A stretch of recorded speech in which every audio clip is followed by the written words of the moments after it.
വിദ്യാർത്ഥികൾക്കായി കൺസെഷനിൽ പുതിയ മാർഗനിർദ്ദേശവുമായി KSRTC രംഗത്തെത്തിയിരിക്കുകയാണ്. ആദായ നികുതി നൽകുന്ന രക്ഷിതാക്കളുടെ കുട്ടികൾക്ക് ഇനി മുതൽ യാത്രാ ഇളവ് ഉണ്ടാവില്ല എന്നുള്ള നിർദ്ദേശമാണ് KSRTCയുടെ ഭാഗത്തു നിന്നുണ്ടാകുന്നത്. BPL പരിധിയിൽ വരുന്ന കുട്ടികൾക്ക് സൗജന്യ നിരക്കിൽ യാത്ര ഒരുക്കുമെന്നും KSRTC പറയുന്നു. 25 വയസ്സിൽ കൂടുതൽ പ്രായമുള്ള വിദ്യാർത്ഥികൾക്ക് കൺസെഷൻ നൽകാൻ കഴിയില്ല എന്നാണ് KSRTCയുടെ പുതിയ നിലപാട്.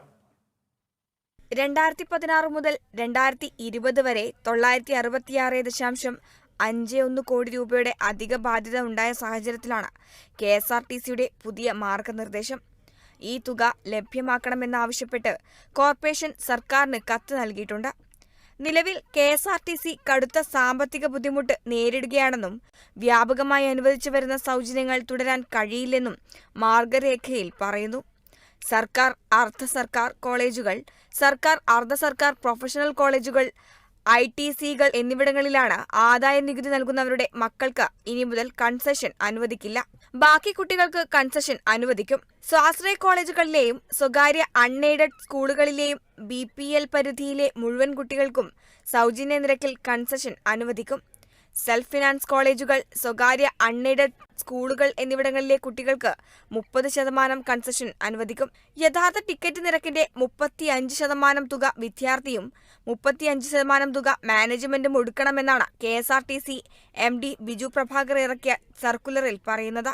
ചീഫ് ഓഫീസിൽ നിന്ന് അനുമതി ലഭിക്കുന്നത് അനുസരിച്ചാകും ഈ കൺസെഷൻ അനുവദിക്കുക. പെൻഷൻകാരായ പഠിതാക്കൾ, പ്രായപരിധി ബാധകമല്ലാത്ത റെഗുലർ കോഴ്സ് പഠിക്കുന്നവർ തുടങ്ങിയ വിഭാഗങ്ങൾക്ക് കൺസെഷൻ ആനുകൂല്യം നൽകില്ല. വിദ്യാർത്ഥി കൺസെഷൻ പ്രായപരിധി 25 വയസ്സായി പരിമിതപ്പെടുത്തും. സ്പെഷ്യൽ സ്കൂൾ വിദ്യാർത്ഥികളുടെ കൺസെഷൻ രീതി തുടരും. നിലവിൽ +2 വരെ KSRTC പൂർണ്ണ സൗജന്യ യാത്രയും മറ്റ് വിദ്യാർത്ഥികൾക്ക് സൗജന്യ നിരക്കിലുള്ള യാത്രയുമാണ് കൺസെഷൻ ടിക്കറ്റിൽ നൽകുന്നത്. News desk, Kerala vision news.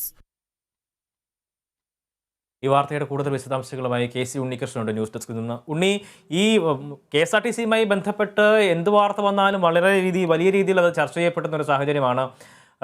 ഇപ്പോൾ KSRTCയുടെ ഒരു വിവാദ ഉത്തരവാണ് ഉണ്ടായിരിക്കുന്നത്. എന്തൊക്കെയാണ് ഈ ഉത്തരവുമായി ബന്ധപ്പെട്ട് കൂടുതൽ വിശദാംശങ്ങൾ? ഈ ഒരു ഉത്തരവ് ഇറക്കാനുണ്ടായിരിക്കുന്ന സാഹചര്യം എന്താണെന്ന് കൂടി ഒന്ന് വ്യക്തമാക്കാമോ?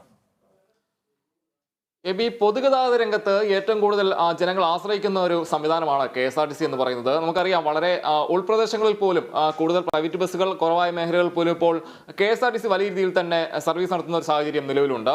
ഈ സാഹചര്യത്തിൽ കൂടുതൽ ആളുകൾ ഈ KSRTC ആശ്രയിക്കുന്ന ഒരു ഘട്ടമാണ് ഇപ്പോൾ നിലവിലുള്ളത്. ഈ കാരണത്താൽ നമുക്കറിയാം, പല കോളേജുകളിലെല്ലാം തന്നെ, ഉൾപ്രദേശങ്ങളിലുള്ള കോളേജുകളെല്ലാം തന്നെ കുട്ടികൾ അല്ലെങ്കിൽ വിദ്യാർത്ഥികൾ കൂടുതലായി ആശ്രയിക്കുന്നത് ഇത്തരത്തിൽ KSRTCയുടെ സർവീസുകൾ മാത്രമാണ്. നമുക്ക് പലപ്പോഴും നമ്മൾ കേട്ടിട്ടുണ്ട്, ഈ കോളേജുകൾ അല്ലെങ്കിൽ സ്കൂളുകളെ വിദ്യാർത്ഥികൾക്ക് ഫലപ്രദമായ രീതിയിൽ തന്നെ സർവീസുകൾ KSRTC നടത്തുന്നു എന്നുള്ളതെല്ലാം തന്നെ നമ്മൾ പതിവായി കേൾക്കുന്ന ഒരു കാര്യം തന്നെയാണ്. ഇത്തരത്തിൽ ഇപ്പോൾ ഇങ്ങനെ വിദ്യാർത്ഥികൾക്ക് ഉപകാരപ്രദമാവുന്ന രീതിയിൽ, വിദ്യാർത്ഥികൾക്ക് വലിയ രീതിയിൽ തന്നെ ആശ്വാസകരമായ രീതിയിൽ സർവീസ് നടത്തുന്ന പല സർവീസുകളും നിലവിൽ കേരളത്തിലുണ്ട്. ഇത്തരത്തിൽ ആശ്വാസകരമായ രീതിയിൽ സർവീസ് നടത്തുമ്പോൾ ഇപ്പോൾ ഒരു തിരിച്ചടിയാവുന്ന തരത്തിൽ, വിദ്യാർത്ഥികൾക്ക് തിരിച്ചടിയാവുന്ന തരത്തിലൊരു മാർഗനിർദ്ദേശം KSRTC ഭാഗത്തു നിന്നുണ്ടായിരിക്കുന്നു. അതായത്, ഈ ആദായ നികുതി നൽകുന്ന രക്ഷിതാക്കളുടെ കുട്ടികൾക്ക് യാത്രാ ഇളവില്ല. കൺസെഷനിൽ പുതിയൊരു മാർഗനിർദ്ദേശമാണ് വന്നിരിക്കുന്നത്. ഈ സാമ്പത്തിക ബാധ്യത കണക്കിലെടുത്താണ് ഇത്തരത്തിലൊരു നിർദ്ദേശം വന്നിരിക്കുന്നതെന്നാണ് KSRTCയുടെ വിശദീകരണം. 25 വയസ്സിൽ കൂടുതൽ പ്രായമുള്ള വിദ്യാർത്ഥികൾക്ക് ഇനി മുതൽ കൺസെഷൻ നൽകില്ല എന്നാണ് ഈ മാർഗനിർദ്ദേശത്തിൽ പറയുന്നത്. അതോടൊപ്പം തന്നെ BPL പരിധിയിൽ വരുന്ന കുട്ടികൾക്ക് സൗജന്യ നിരക്കിൽ യാത്ര ഒരുക്കുമെന്നും ഈ നിർദ്ദേശത്തിൽ പറയുന്നുണ്ട്. 2016 മുതൽ 2020 വരെ 966.51 കോടി രൂപയുടെ അധിക ബാധ്യത ഉണ്ടായിരുന്നു. ഈ ബാധ്യത ഉണ്ടായ സാഹചര്യത്തിലാണ് ഇത്തരത്തിലൊരു നിർദ്ദേശം പുറപ്പെടുവിക്കാനുള്ള ഒരു സാഹചര്യമെന്നും KSRTC MD ബിജു പ്രഭാകർ ഇത്തരത്തിലൊരു മാർഗനിർദ്ദേശത്തിലൂടെ വിശദമാക്കുന്നുണ്ട്. നമുക്കറിയാം, വലിയ ഒരു കൂടുതൽ ആളുകൾക്ക് ഇത് വലിയൊരു തിരിച്ചടിയാണെന്ന് നമുക്ക് പറയേണ്ടിയിരിക്കുന്നു. വിദ്യാർത്ഥികൾ കൂടുതലായി ആശ്രയിക്കുന്ന ഒരു സംവിധാനം തന്നെയാണ്, ഗതാഗത രംഗത്ത് ഒരു സംവിധാനം തന്നെയാണ് KSRTC എന്ന് പറയുന്നത്. നമുക്ക് ഈ നഗര സംവിധാനങ്ങൾ ഒഴിവാക്കി പല ഉൾപ്രദേശങ്ങളിലെല്ലാം തന്നെ ഇത്തരത്തിൽ KSRTCയുടെ സർവീസുകൾ ഫലപ്രദമായ രീതിയിൽ തന്നെ ഉപയോഗിക്കുന്നത് നമുക്ക് കാണുന്നുണ്ട്. പ്രധാനമായും നമുക്ക് നോക്കിക്കഴിഞ്ഞാൽ വയനാട്, അതോടൊപ്പം തന്നെ ഇടുക്കി, കോട്ടയം ജില്ലകളിലെല്ലാം തന്നെ പല മേഖലകളിലും KSRTC നിലവിൽ സർവീസ് നടത്തുന്ന ഒരു സാഹചര്യമാണുള്ളത്. ഈ കോളേജുകളും സ്കൂളുകളും ഇത്തരത്തിലെ കോളേജുകളിലെ സ്കൂളുകളും വിദ്യാർത്ഥികളെല്ലാം തന്നെ ഇത്തരത്തിൽ ഈ സർവീസുകളെ ആശ്രയിച്ചാണ് പഠനം നടത്തുന്നത്. അതോടൊപ്പം തന്നെ അവരുടെ സ്കൂൾ കോളേജ് കാലത്ത് അത്തരത്തിൽ പഠനം നടത്താനായിട്ട് ഇത്തരത്തിൽ സ്കൂളുകളിലേക്ക് എത്തുന്നതും ഈ KSRTC ആശ്രയിച്ചാണ്. അപ്പം ഇത്തരത്തിലുള്ള നിരവധി കുട്ടികളെയാണ് ഇത് ബാധിക്കുക എന്നത് ശ്രദ്ധേയമായ കാര്യമാണ്.